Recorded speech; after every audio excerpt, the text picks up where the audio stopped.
여러분 성경은요 인간이 어떤 존재인지를 계속해서 알려줍니다. 사람이 누구인지, 인간이 어떤 존재인지, 내가 누구인지를 알 수 있는 우리의 거울과도 같은 역할을 하죠.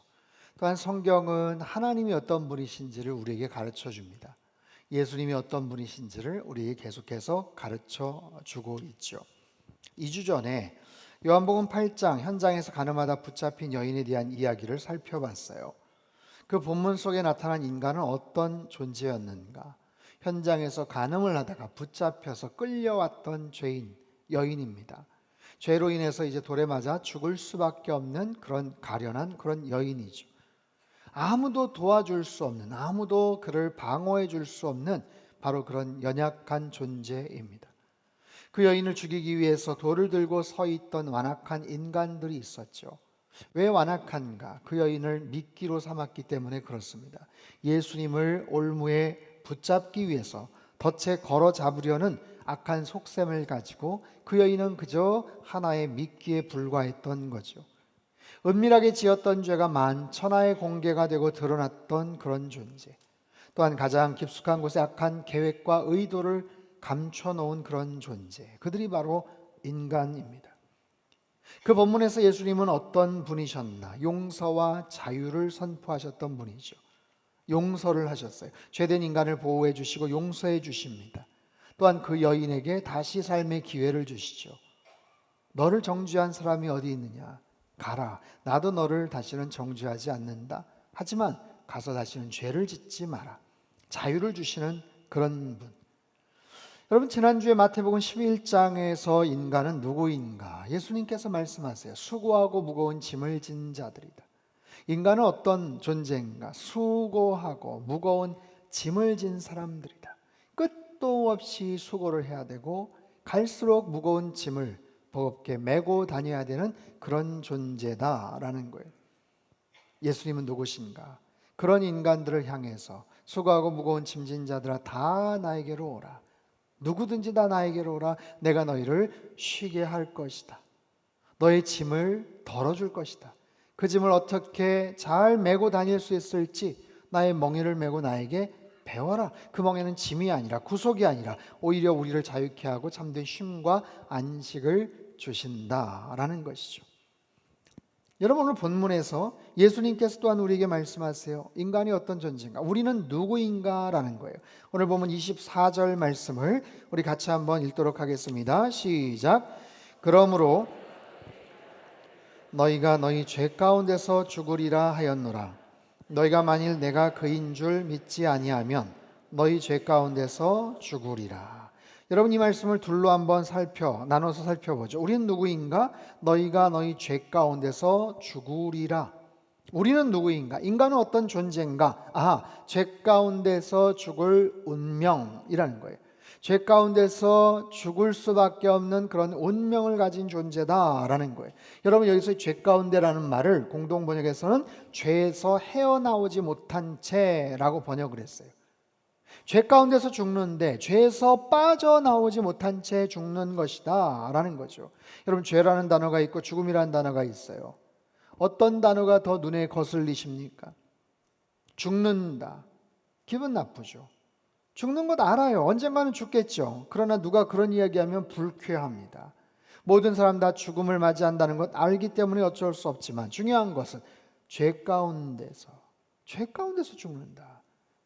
죄에 빠져서 헤어나오지 못해서 죽는다. 죄의 수렁에 빠져서 범벅이 되어서 허우적대다가 빠져나오지 못해서 죽는다. 그게 바로 우리의 인간이라는 거예요. 모든 인간 실존의 고통이자 절망의 모습이죠. 여러분, 사도 바울은요 고린도전서 15장에서 이렇게 이야기를 해요. 55절 56절. 사망아 네가 쏘는 것이 어디 있느냐? 사망이 쏘는 것은 죄요 죄의 권능은 율법이라. 사망이 쏘는 것, 사망이 공격하는 것, 사망이 타겟을 삼아서 어디를 공격을 하는가? 죄가 있는 곳을 공격한다는 거예요. 사망이 쏘는 것은 죄다. 사망이 무시무시하게 달려드는데 죄가 있는 모든 곳을 향해서 달려든다라는 거죠. 여러분, 마치 패트리어트 미사일처럼, 요격 미사일처럼 사망은 공격을 합니다. 죄가 있는 곳을 향해서 무서운 속도로 달려듭니다. 그가 누구이든지 어디에 숨어 있든지 지금 어떤 환경이든지 인간적으로 볼 때는 부족함이 없어요. 인간적으로 볼 때는 지금까지 고생을 너무 많이 해서 야 이제부터 정말 장밋길 길이 열리나 보다 라고 생각을 했는데 상관하지 않습니다. 사망은 아주 무자비한 거예요. 죄가 있는 곳을 향해서 정말 거침없이 달려들지요. 누구도 근데 피할 수가 없어요. 왜냐하면 죄의 삭은 사망이고 죄의 결과는 그 대가는 무서운 죽음이기 때문에 그렇습니다. 여러분 예수님께서 이 말씀을 누구에게 하셨는가? 유대인들이에요. 특별히 바리새인들입니다. 유대인들 중에서 가장 경건하다고 의롭다고 자부하던 그들 아니겠어요? 본래 구별된 자들, 분리된 자들이란 파라쉬라는 히브리어 단어에서 유래가 됐습니다. 역사학자 요세푸스는 예수님 당시에 약 6천여 명의 바리새인들이 아마 있었을 것이다 라고 추정을 해요.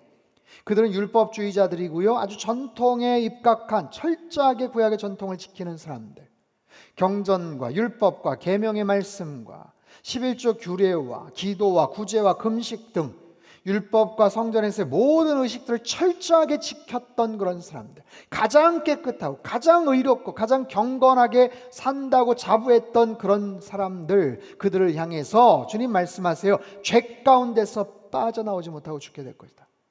죄 가운데서 허우적대다가 헤어나오지 못한 채 죽게 될 것이다. 너희가 죄 가운데서 죽으리라. 여러분, 이 주님의 말씀에 그들은 어떤 반응을 했을까요? 그들뿐이겠습니까? 오늘 이 시대를 살아가는 누구든지 이런 이야기를 들으면 기분이 별로 좋지 않을 거예요. 언짢죠. 교회에 대해서 반감을 갖고 있는 사람들, 난 교회가 싫어, 교회 다니는 예수쟁이들 싫어, 기독교에서 왜 그렇게 죄에 대한 이야기를 자꾸만 하는지 모르겠어, 불쾌해. 여러분, 그런 반응들 있죠. 기분 나쁠 수 있어요. 그런데요, 잘 생각해 보세요. 만약에 그게 사실이라면 어떻게 하겠어요? 그냥 마냥 기분 나쁘거나 그냥 마음을 닫아버릴 일이 아니라 그것이 우리의 존재라면 우리의 삶을 가장 정확하게 진단해주는 바로 그 사실로 인해서 오히려 감사해야 되지 않겠어요?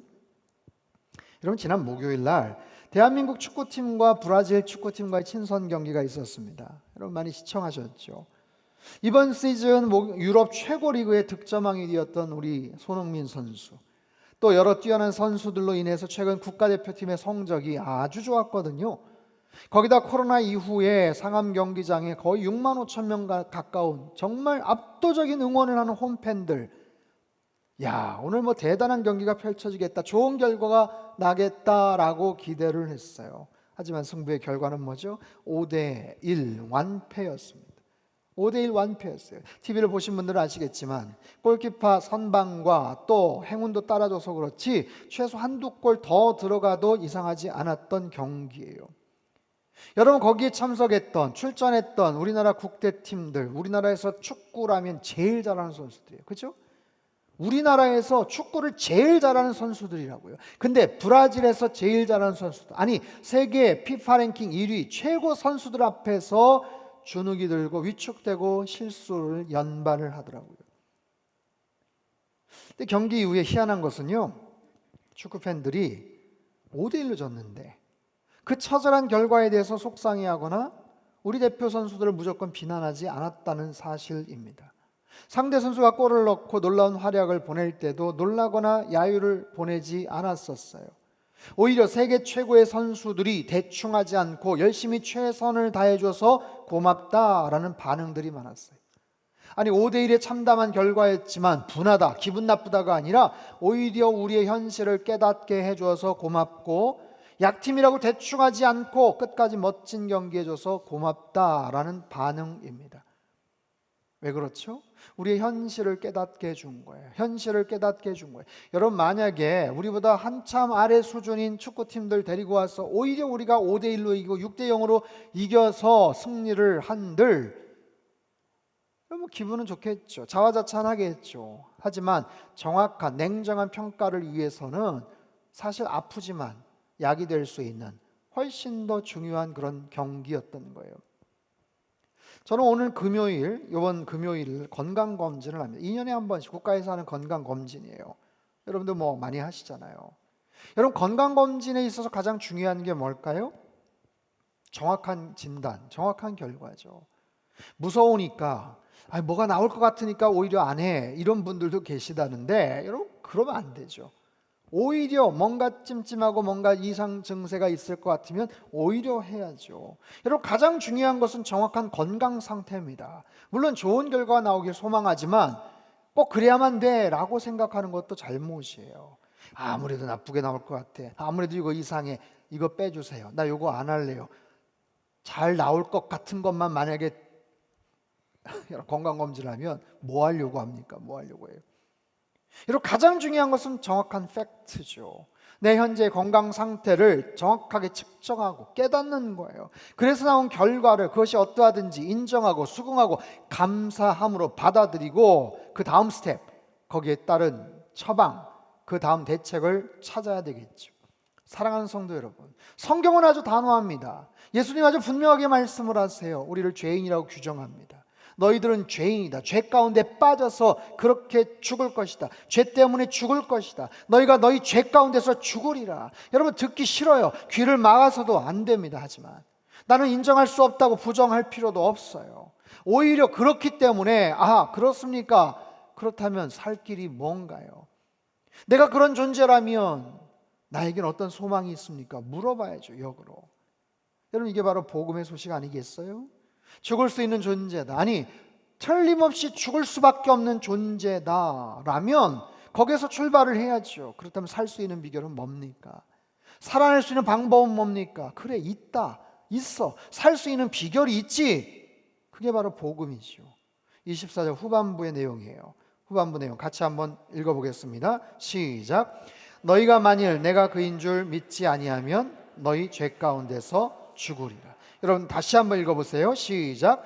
너희가 만일 내가 그인 줄 믿지 아니하면 너희 죄 가운데서, 내가 그인 줄 믿지 않으면 죄 가운데서 죽는다.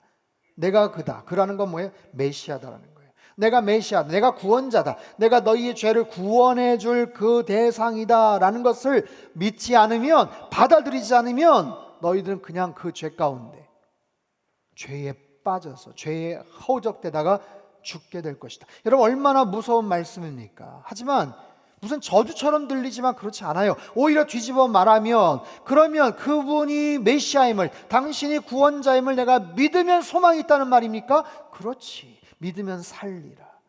죄가 있어도 살게 될 것이다. 어떻게 해요? 내가 메시아이기 때문에, 내가 메시아라는 사실을 믿으면 너희는 살게 될 것이다 라는 거예요. 너무나도 중요한 말씀이에요. 그렇다면 그분이 누구신가? 진지한 질문, 성찰이 필요하죠. 25절 말씀, 그들이 질문합니다. 25절 같이 읽죠. 시작. 그들이 말하되 내가 누구냐? 예수께서 이르시되 처음부터 너희에게 말하여 온 자니라. 여러분 그들이 충격을 받은 것 같아요. 그래서 나름 진지하게 질문을 합니다. 당신이 누굽니까? 당신이 누굽니까? 근데요 이 뉘앙스, 원문의 의미는요 비아냥거리는 질문이에요. 깔보는 느낌의 질문입니다. 뭐냐면 네가 누구냐? 너 목수 아니냐? 당신 말이야 나사렛 촌동네 목수 주제에 뭘 안다고 아는 척을 하느냐? 그런 뉘앙스입니다. 겸손함이 없죠. 자성의 어떤 태도가 없죠. 거기에 대해서 예수님께서 조목조목 말씀을 하세요. 예수님 당신이 누구신지를 말씀하십니다. 26절에서 29절 차근차근 한번 읽어보죠. 시작. 내가 너희에게 대하여 말하고 판단할 것이 많으나 나를 보내신 이가 참되심에 내가 그에게 들은 그것을 세상에 말하노라 하시되 그들은 아버지를 가리켜 말씀하신 줄을 깨닫지 못하더라. 이에 예수께서 이르시되 너희가 인자를 든 후에 내가 그인 줄을 알고 또 내가 스스로 아무것도 하지 아니하고 오직 아버지께서 가르치신 대로 이런 것을 말하는 줄도 알리라. 나를 보내신 이가 나와 함께 하시도다. 나는 항상 그가 기뻐하시는 일을 행함으로 나를 혼자 두지 아니하셨느니라. 아멘. 이 말씀을 정리하면 크게 세 가지예요. 나는 하늘 아버지로부터 들은 것을 말하는 자다. 두 번째, 내가 십자가를 지고 나서야 나에 대해서 제대로 알게 될 거다. 세 번째, 나를 보내신 분이 늘 나와 함께하고 나는 그분의 기뻐하시는 일을 하고 있다. 아하, 예수님이 누구신가? 하나님께서 보내신 분이에요. 하나님께서 이 땅에 보내신 분이에요. 사명을 주셔서 이 땅에 보내신 분. 그 사명은 뭐예요? 십자가 사건이라는 거죠. 그 십자가 사건을 통해서 비로소 나를 제대로 알게 될 거야 라는 거예요. 이 모든 것이 하나님의 기쁨이 되고 그 일을 위해서 하나님은 늘 나와 함께 하시지 라는 거예요. 사랑하는 성도 여러분, 우리가 예수님을 안다는 것이 얼마나 큰 축복이고 다행인지 아세요? 여러분, 어떻게 예수님을 알게 되셨어요? 어떻게 예수님을 믿게 되셨어요? 오늘 이 자리에 와서 예배를 드리고 계셔요. 영상으로, 방송으로 예배를 함께 동참하고 계시는데, 여러분 어떻게 예수님을 알게 되셨나요?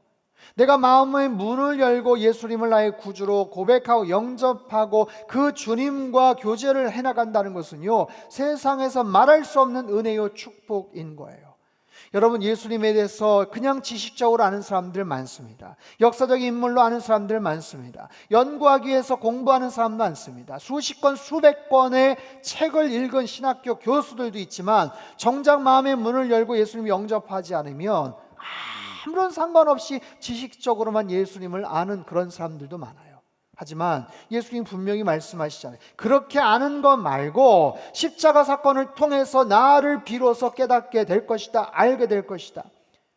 여러분, 그러는 거예요. 십자가 사건을 통해서, 십자가를 통과해서 예수님을 바라볼 때 그분이 참된 메시아다, 그분이 왜 십자가를 짊어지셨는가, 그 십자가 나에게는 어떤 의미가 있는가, 그것을 통해서 비로소 예수님을 제대로 아는 거죠.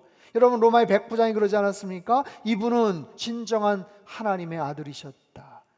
여러분, 사형을 집행했던 사람이에요. 로마의 관료입니다. 로마의 황제 앞에 절을 하고 당신이 신입니다, 당신이 왕입니다 고백했던 그 사람이 처절하게 죽어가는 피투성이의 그 예수님을 보면서 이분이야말로 진정한 하나님의 아들이시다, 십자가 위에서, 십자가 앞에서 진정으로 예수님을 만나게 된 것 아니겠어요?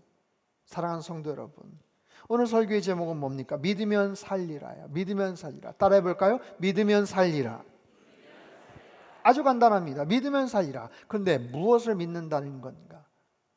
무엇을 믿는다는 건가? 살리라. 뭘 어떻게 산다는 건가? 어떻게 산다는 건가? 여러분, 믿으면 산다라는 것, 이건 믿으면 구원받는다는 거죠. 믿으면 살리라. 믿으면 구원받는다. 뭘 믿어요? 복음을 믿는 거예요. 예수님을 믿는 거예요. 내가 복음을 믿으면, 복음을 알고 받아들이면 내가 살리라, 구원을 받는다라는 거죠. 여러분, 복음은 무엇입니까? 예수님의 십자가 사건이죠. 예수님의 부활 사건이죠. 하나님의 아들 되시는 그분께서 이 땅에 오셔서 죄로 말미암아 죽을 수밖에 없는 우리들을 위해 십자가에 달려 죽으시고 대신 피 흘려 죽으시고 우리의 모든 죄를 사하시고, 우리는 그분을 믿음으로 말미암아 그분이 나의 구세주가 되고 나는 그분의 자녀가 되고 하나님 나라의 백성이 되고 영원한 천국, 영생 복락을 얻을 수가 있게 된다. 이게 복음의 내용 아니겠어요? 십자가와 부활. 복음은 아주 간단합니다. 예수 그리스도예요. 근데 그 복음을 내가 아는가? 복음을 믿는가? 그리고 더 나아가서 그 복음 안에서 살아가는가? 여러분, 믿으면 산다고 그랬어요. 우린 믿어요, 알아요, 복음에 대해서 알아요, 믿어요. 근데 살고 있느냐라는 거예요. 뭘요? 복음대로 살고 있느냐? 여러분, 많은 크리스찬들이 복음에 대한 이야기 잘 알고 있어요. 정리가 잘 되어 있습니다. 그 결과와 내용도 너무 잘 압니다. 하지만 복음의 실제적인 내용대로 경험하며 살고 있는가? 그 예수 그리스도의 복음의 사건이 날마다 내 삶 속에서 구체적으로 뭔가 영향력을 끼치고 있는가? 그 복음의 그 사건을 통해서 내 삶에 뭔가가 통제가 되고 때로는 제어가 되고 때로는 하기 싫지만 뭔가를 일으킬 수 있는 에너지를 제공을 하고 있는가? 여러분, 만약에 그렇게 질문을 한다면 여러분 뭐라고 대답하시겠어요? 복음의 내용에 대해서 기가 막히게 우리가 다 이야기할 수 있지만 정작 복음의 그 능력대로 한 주간 사셨습니까? 물어본다면 여러분 어떠세요? 지난 한 주간 그 복음의 능력이 내 삶 속에서 뭔가 적용이 되고 뭔가 특별하게 연관이 되어서 살았던 경험이 있습니까? 기억이 있습니까? 그 복음의 능력을 내가 지난 한 주 동안 특별하게 체험한 적이 있느냐라는 거예요. 믿으면 살리라. 믿어요, 알아요, 너무 잘 알아요. 근데 살고 있느냐라는 거예요. 그냥 신문상의 피상적인 그런 내용의 데이터가 아니라, 그런 지식이 아니라 정말 뜨거운 그런 삶의 경험과 체험을 통해서 내가 살았느냐라는 것이죠. 여러분, 우리는 이 복음에 대한 이 놀라운 일들을 지식을 통해서만이 아니라 날마다 실제적으로 그 삶의 경험들을 우리는 해나가야 돼. 과거에는 저도 그랬어요. 눈물 콧물 다 빼면서 기도원 가서 수련회 가서 그렇게 울고 주님 뜨겁게 만났어요. 근데 왜 지난주에는, 이번 한 주간은, 지난 한 달 동안은 왜 그런 사건들이 없었느냐라는 거예요. 여러분, 예수 그리스도께서 죄의 권세를 이기셨다면 나도 이길 수가 있고 나도 이기면서 당연히 살아야 되는 거죠. 예수 그리스도께서 사망의 권세를 이기셨다면 나도 사망의 권세 앞에서 당당할 수 있고 다시 살아남을 확실히 믿어야죠. 그런데도 우리들은 그 죄의 권세 앞에서 너무나도 쉽게 무너집니다. 죄의 유혹 앞에서 너무나도 어이없이 무너져 버립니다. 주님 아시지요? 마음은 있지만 육신이 약해서, 마음은 원하지만 육신이 약해요. 주님 다 아실 겁니다 하면서 그냥 대충 넘어가 버려요. 여러분, 사망의 권세 앞에서 우리들은 두려워합니다. 지금까지 내가 무엇을 믿고 살아왔나 싶을 정도로 무력하게 무너져 버려요. 여러분, 복음의 능력이라는 것은 단지 죽어서 천국 가는 것만이 아니에요. 날마다 우리의 일상에서, 오늘 예배 드리고 가서 삶의 현장에서, 아니 내일부터 모레 글피, 그 다음 우리 삶의 현장, 직장에서, 여러분 가정에서도 이 복음의 능력을 우리 경험할 수가 있어야 되는 거예요. 그 복음의 능력으로 죄의 권세를 제압할 수 있어야 되는 거예요. 그렇지 않으면 그 죄된 충동과 유혹 속에서 살아갈 텐데 복음의 능력으로 그것을 제압할 수 있는 거예요. 예수님의 그 사랑과 용서의 능력으로 내 삶 속에서 더 이상 사랑할 수 없었던 사람들, 아니 용서하기 싫어했던 사람들을 사랑하고 용서하고 끌어안을 수 있어야 되는 거예요. 여러분, 예수님이 우리의 소망이라면서요. 그렇다면 내 삶 속에 암담한 나의 앞길들, 힘들고 답답하고 어려운 그런 여러 가지 절망들을 뚫고 나갈 수 있는 그 소망의 능력이 주님을 통해서부터 공급받을 수 있는 거예요.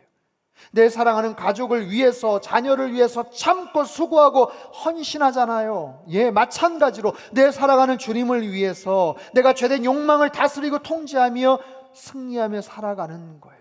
예수님이 죄를 싫어하신다는 것을 알기 때문에 내 삶 속에서 드러나는, 아니 잠재되어 있는 모든 죄된 충동을 내가 다스리고 억제하면서 살아가는 거예요. 그게 복음의 능력을 경험하면서 살아가는 거예요.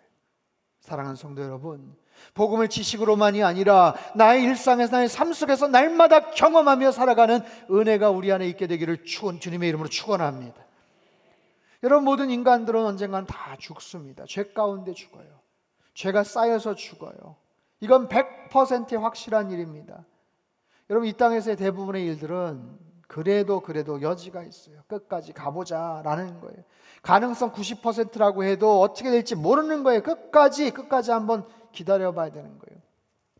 이번 지방선거 때 특별히 경기도지사 선거 0.15%로 희비가 엇갈렸죠. 정말 근소한 차이, 요즘 애들 말로 깻잎 한 장 차이로 정말 승패가 갈렸어요. 여러분, 이처럼 세상의 모든 일들은 마지막까지 어떻게 될지 몰라요. 가능성 99%라고 해도 안 될 가능성도 있기 때문에 지켜봐야 돼. 하지만 죄의 문제는 어떨까요? 여러분, 기대하지 마십시오. 100% 절망입니다. 죽음의 문제는 어떨까요? 100% 소망이 없는 거예요. 우리들은 틀림없이 죽게 되어 있고요, 틀림없이 죄에 대한 아주 무서운 심판을 받게 되어 있어요. 어떻게 할까요? 빠져나갈 구멍이 없습니다. 죄가 보이면 사망이 와서 요격을 해버려요. 추격을 해서 그냥 박살을 내는 그런 시스템 속에 살아가는 거예요. 그런 우리들에게 주님께서 말씀하셔요. 믿으면 살 것이다. 믿으면 살 것이다. 누구든지 예수 그리스도를 믿으면 생명을 얻게 될 줄로 믿습니다. 주님의 복음을 받아들이면, 주님께서 우리의 모든 허물과 죄를 용서하시면, 우리의 모든 죄된 권세와 능력을 이기시면 우리는 부활의 소망과 생명의 영생을, 소망을 품을 수가 있게 되는 거예요. 믿으면 살리라. 이 복음의 놀라운 소식들, 여러분 이 사실을 분명히 기억하시고 여러분 일상에서 날마다 복음의 능력을 경험하며 살아가시기를 주님의 이름으로 축원합니다. 사람들이 어떻게 반응을 하는가? 30절 말씀이에요.